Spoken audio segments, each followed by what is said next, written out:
हाँ, बता। कल आपने कुछ लोगों को अपनी टीम में जोड़ा, लेकिन वो लोग ऐसे आई थिंक आपको मिले कैसे, और फिर उनको आपने क्या बोला ऐसा कि वो अनपेड चीज़ के लिए भी मान गए? हर्ष, मतलब सिंस तुम ये मेरे से क्वेश्चन पूछ रहे हो, तो जैसे आप मेरे को मिले थे, आई थिंक टीम बात कर रही थी आपसे, देन एक दिन मैंने बस आपसे फ़ोन पे बात की थी एक्सीडेंटली, देन उसी टाइम मैंने टीम को बोला कि अब मैं इस बंदे से मैं बात करूँगा क्योंकि I found you interesting there.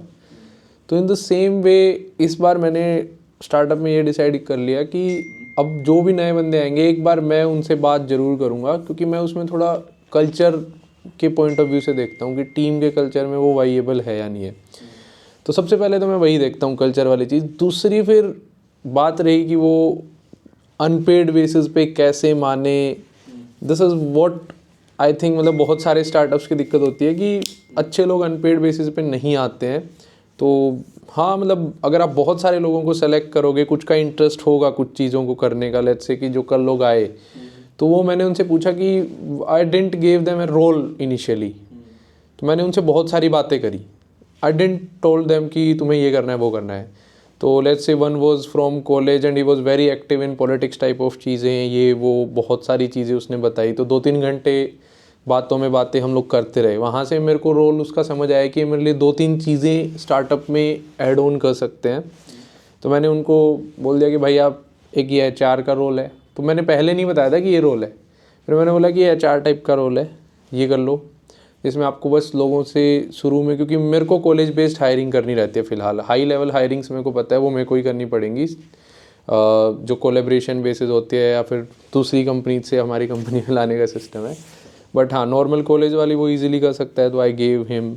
दूसरा, ही वॉज वेरी, मतलब वो कई दिनों से पॉलिटिकली एक्टिव था, तो उसको पार्टनरशिप्स करना बहुत अच्छे से आता था, एडवर्टाइजिंग पार्टनर, क्योंकि उन्होंने स्पॉन्सर्स वगैरह XYZ चीज़ें उसको समझ आती थी वो। तो मैंने उसको वो वाला रोल भी दे दिया, क्योंकि HR इतना बड़ा नहीं था, तो उसके इंटरेस्ट के हिसाब से मैंने देख लिया कि क्या रोल देना है। And then I told him that what's our vision, कि हम कहाँ जाना चाहते हैं। स्टूडेंट्स की कॉलेज लाइफ में जो भी प्रॉब्लम्स आती हैं वो हमें सोल्व करनी है। हमारा एथिक्स क्या है कि हम स्टूडेंट्स को आगे रख करके चलेंगे, we will not do anything intentionally, चाहे वो ऑन द फ्रंट दिख रहा हो या नहीं दिख रहा हो कि बच्चों के खिलाफ है। इंटेंशन है तो मतलब गलत करने की, हम वो चीज़ नहीं करेंगे। तो वो सारी चीज़ें मैंने उसको समझाई, अराउंड 1-1.5 घंटे इस चीज़ के ऊपर काफ़ी सारी चीज़ें मैंने उसको बताई। एंड उसके बाद it is very necessary to show them कि why they should do this internship. तो वो भी उनको समझाना कि यार ये इंटर्नशिप तुम शुरू कर रहे हो as a free, later on if you reach at this level we will be paying you, and how this will be helping him to grow. कि ठीक है, अभी तू कॉलेज के फर्स्ट ईयर सेकेंड ईयर में है, तो ज़रूरी नहीं है कि तेरे को आज ही पैसे कमाने हैं, but if you keep doing these things you will acquire some skills, और वो स्किल्स जा करके बाद में you can do anything what you want to do. You are not limited just to work in this startup, and if you want you can work, if you don't want you can go, but strongly आप ये skills acquire कर लोगे तो आप कुछ भी कर सकते हो इस फील्ड में जो आगे आप करना चाहते हो। तो उनको कंपनी का विज़न दिखाया, खुद का विज़न दिखाया, हाउ ही विल ग्रो।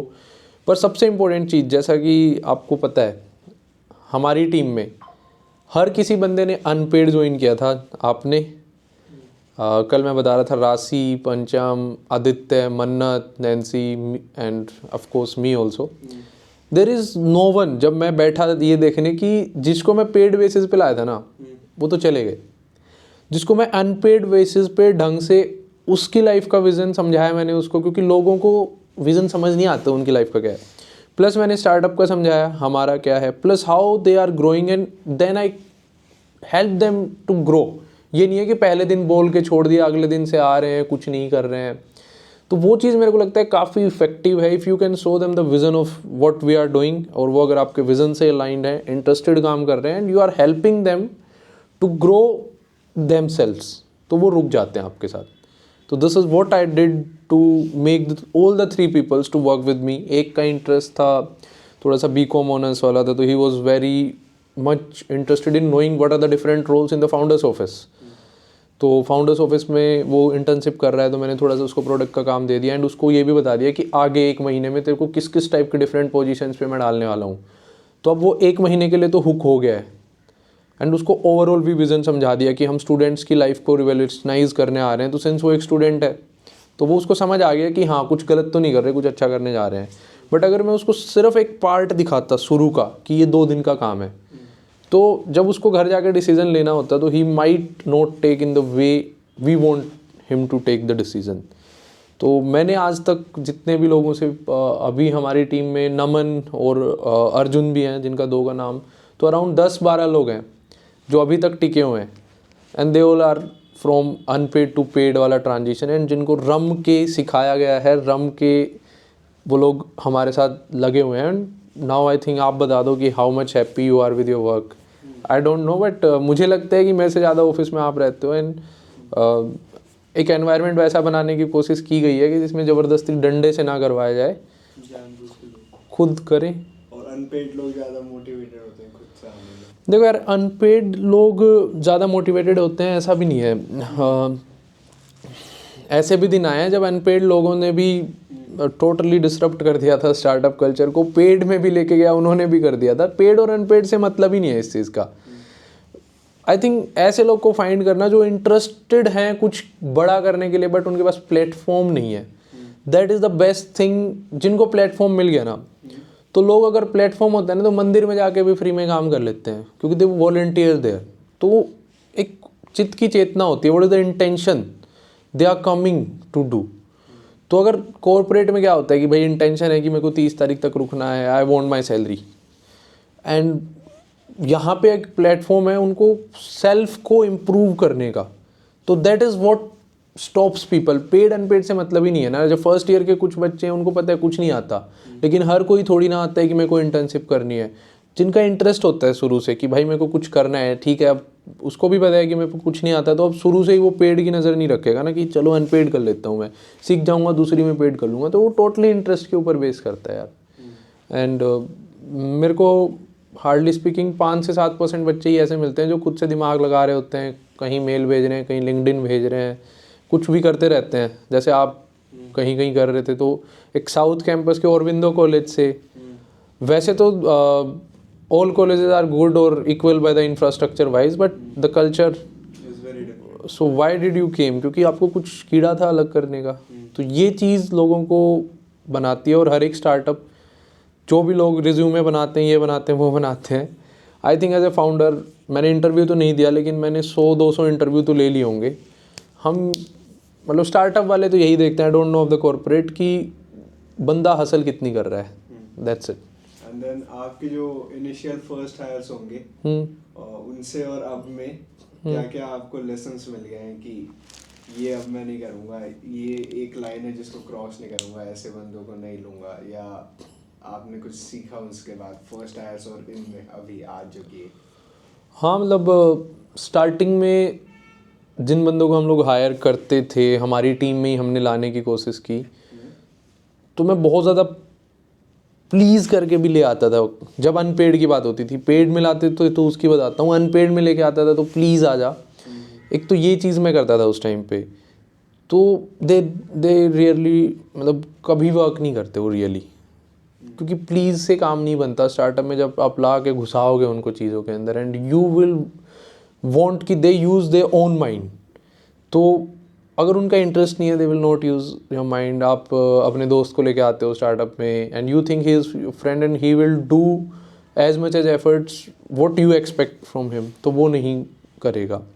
दूसरी चीज़, इंटरव्यू में मैं पहले लीनियंसी ले लेता था, जस्ट लाइक मैं एक टीचर की तरह हो जाता था कि कोई नहीं, इस बंदे को सिखा देंगे, इसकी बहुत सारी आदतें चेंज करनी पड़ेंगी, मेरे को समझ आ जाता था इंटरव्यू में। बट लिटरली मतलब अकेडमी अलग चीज़ हो सकती है जो मैं उनके लिए चला सकता हूँ। एक अकेडमी मीन्स जहाँ पे पूरा ही मोल्ड करूँगा मैं उनको, जहाँ पे मैं उनसे पैसे लूँगा, क्योंकि लोग बिना पैसे दिए मुझे अभी तक जो लगा है वो मोल्ड इतना ज़्यादा नहीं हो सकते कि वो अपनी बेसिक हैबिट्स को ही छोड़ दें। तो वहाँ से ये चीज़ पता चली कि भाई तुम किसी बंदे को 0 से 100 नहीं, जो 50-60 खुद से एफर्ट करके आ रखा है उसको 100 तक ले जाने की सोचो।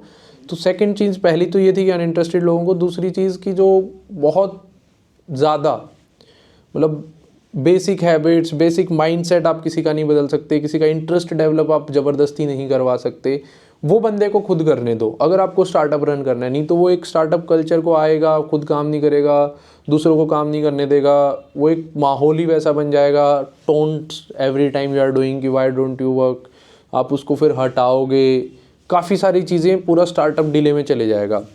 सेकंड तो यही चीज़ है। थर्ड, अगर हम पेड इंटर्न्स की बात करें तो पेड इंटर्न्स अच्छे भी मिले, एंड कुछ लोग ऐसे भी थे कि जिनसे सम टाइम मेरे को ये लगा कि अनपेड इंटर्नशिप्स में बंदे नहीं मिले, तो माइट भी पेड से ही शुरू करें। तो उस टाइम पे हाँ, मतलब आई थॉट कि एक टाइम के बाद जब उनको स्किल्स आ जाती हैं या वो ऑलरेडी क्वालिफाइड होते हैं तो they should be paid according to their capacity, या जो उनका बनता है वो, otherwise people will not stop you. तो राइट नाउ पहले पैसे थे भी नहीं और पहले पता भी नहीं था, बट राइट नाउ मेरे को लगता है कि yes he is qualified for that. या तो अगले बंदे को जाके बता दो कि अभी मेरे पास पैसे तो नहीं है, if you want to remain in the team please remain, in future I can pay you.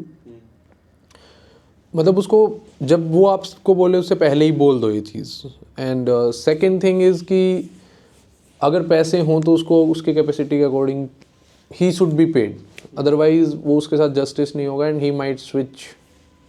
as soon as possible। हाँ, और एक चीज़ ये भी सीखी कि पहले ये लगता था कि मतलब बार बार बंदे बदल लेंगे, but the team is the one thing जो पूरे स्टार्टअप को डिराइव करती है, हर एक चीज़ को आगे लेके जाती है। आप बार बार टोटल नंबर ऑफ पीपल्स जो हैं उनको एक साथ नहीं बदल सकते, एक दो जाएंगे, then you might find the replacement धीरे धीरे धीरे धीरे। और टीम के कल्चर में ढलने में रियली में बहुत टाइम लगता है। लोगों को कल्चर का मतलब समझ नहीं आता है, बट इट्स लाइक कि जब तुम एक स्टेट से दूसरे स्टेट में जाते हो और वहाँ के रीति रिवाज सीखते हो, वैसा ही यहाँ माहौल है। आपने आके एक स्टार्टअप में काम किया है, may be you go in the second startup, उनके अलग टूल्स होंगे, अलग वे ऑफ कम्युनिकेशन होगा, अलग वे ऑफ वर्किंग होगा, अलग टाइमिंग्स होंगे, फिर आप अपना दिमाग लगाओगे कि लास्ट टाइम तो ये होता था, वहाँ पे मेरे को इस वाली चीज़ में मज़ा आता था, ये लोग ये गलत कर रहे हैं, फिर तुम अपने सीनियर्स को बताओगे, he might agree and might not agree, फिर तुम्हारे दिमाग में एक हसल चलेगी कि क्यों हो रहा है ये, छोड़ दूँ, ये कर दूँ, पुराना अच्छा था, नया अच्छा था। एंड बहुत सारी चीज़ें मैंने देखी हैं, ये दिक्कत आती है जब कल्चर के अंदर फिट करने की कोशिश करते हैं ना। और मतलब बहुत ज़्यादा सीखे हुए आदमी को, जो अपने आप में बहुत ज़्यादा सीखा हुआ मानता है, अगर है नहीं है, that totally depends after interview, उसको कल्चर में डालना तो मतलब नामुमकिन टाइप की चीज़ आती है, because the one who is already a boss in his self और हर सेल्फ नहीं जा सकता वो कल्चर के अंदर। ये मैंने कुछ लेसन्स, हाँ, ओके।